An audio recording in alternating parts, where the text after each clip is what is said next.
Direction Madagascar dans une seconde. Duplex avec Bernard Sabat en colère. Et un Bernard Sabat en colère, attention, ça peut faire très mal. Ça se passe après ceci sur RTL. Vous écoutez RTL. Ça peut vous arriver sur RTL.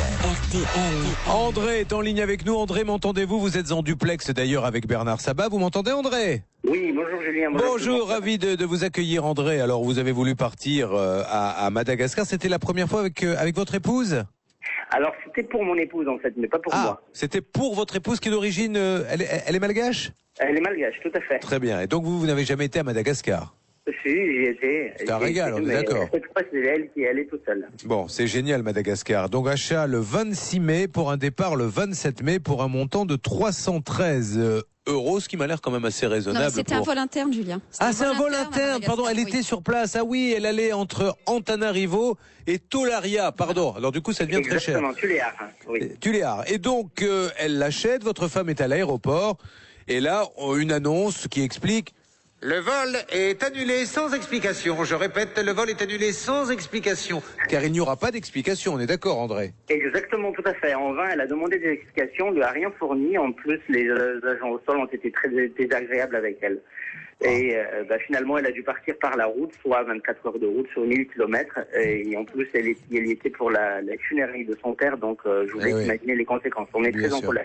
Je me doute. Donc, vous êtes très en colère parce que vous ne pouvez pas vous déplacer, mais vous êtes surtout très en colère parce que vous payez un billet. Et là, normalement, Bernard Sabat, excusez-moi, mais la moindre des choses, c'est de le rembourser. Mais alors, fissa, quand on plante comme ça un passager, sans lui donner de raison, et lui, il n'obtient pas le remboursement, et en plus...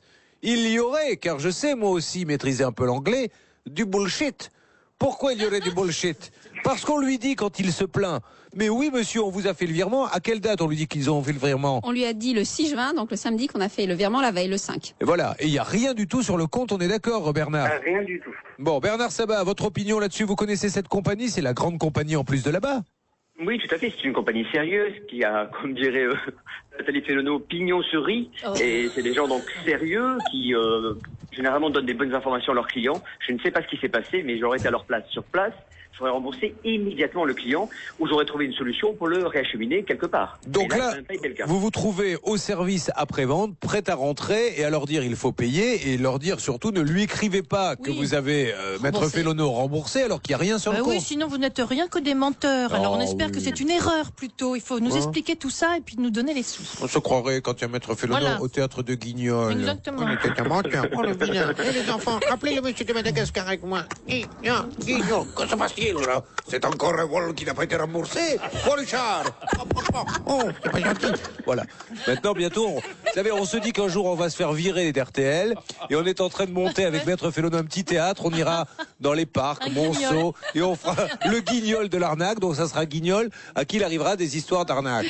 Les enfants, j'ai déposé un chèque à la banque, il n'a pas été crédité. Appelez avec moi le banquier. Que se passe-t-il? Bon, alors on va faire des trucs comme ça. Mais il faut bien assurer une fin de carrière, Blanche de Grandvilliers. Allez-y, Bernard. Vous aurez une marionnette, vous aussi, une marionnette tunisienne. Est-ce que j'apprends? Guignol, viens, on fait 50-50. Guignol, allez, 40, on n'en parle plus. Un Guignol un peu tunisien, ça serait pas mal, qu'en pensez-vous, Bernard Sabat? Je trouve ça extraordinaire. Mais oui. Et Guignol arriverait en faisant ça, effectivement. Voilà. Allez, on y va. Bon, allez, pour moment sérieux, je suis devant la porte donc de Air Madagascar, la compagnie aérienne. Les heures d'ouverture sont bien les bonnes, 9h, 17h, donc on est dans les clous. On va rentrer avec André. On y va. Pour l'instant, il n'y a personne. Je dirais presque qu'on rentre comme dans un moulin. Attendez, ne coupez pas. Alors, donc, a priori, je vais essayer de voir. Il y a une dame là-bas. Voilà, il y a un monsieur qui attend. Bougez pas, ne coupez pas. Bonjour.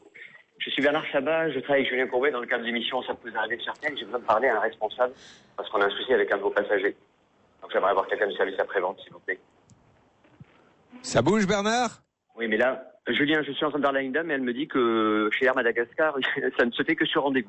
Ah, très bien. Bon, alors nous, on essaie d'appeler en parallèle. Insistez un peu, vous avez. Je vais expliquer ça et je vais essayer de bon, allez, on s'en occupe, André, ne vous inquiétez pas, on s'est déplacé pour vous. Et puis après, il y aura des moyens, ça c'est du tribunal de proximité, mais alors tout cuit, où on enverrait un huissier là-bas, mais on n'en est pas là. Je pense qu'il y a une erreur de communication avec nos amis de la compagnie Air Madagascar. On repart tout de suite sur l'opération Duplex. L'opération Duplex, c'est ce que nous avait dit cet auditeur. Sa femme femme d'origine malgache doit faire un vol intérieur Madagascar.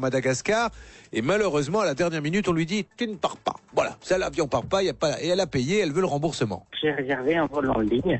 Le vol a été annulé sans explication. La compagnie a prévu de me rembourser, mais j'attends toujours. Opération Duplex, dont Bernard Sabat, qui est à Air Madagascar, qui a d'ailleurs dit à notre auditeur client, on vous a remboursé, il y a eu un virement. Mais il n'y a aucun virement, sinon il ne serait pas là pour en parler. Où en êtes-vous, Bernard Sabat?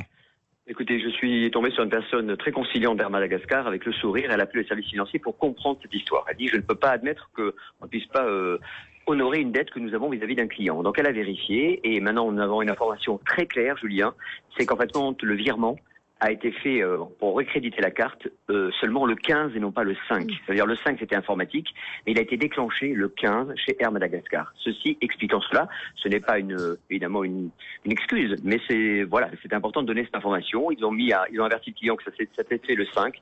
Et malheureusement, c'est le 15, donc il y a seulement 2 jours. Donc je pense qu'il devrait avoir cette information et cette somme dès demain. On le vérifiera en direct dans l'émission si vous le souhaitez. Voilà où j'en suis à un moment où je vous parle. Est-ce que ça vous convient, Hervé? André. Oui, ça me va parfaitement, Julien. Bon, eh bien dans 2 jours, vous appelez Sarah pour lui dire c'est bon, j'ai eu l'argent, comme ça on pourra clôturer le dossier. Merci Bernard Sabat. Très bien. Julien, oui. Julien, je vais quand même demander un geste commercial de la part d'Air Madagascar sur un point important. Je vous rappelle quand même qu'elle est partie dans des conditions suivantes. Elle est partie pour enterrer son père. Oui. Heureusement qu'elle avait pris l'initiative de faire le vol 24 heures avant.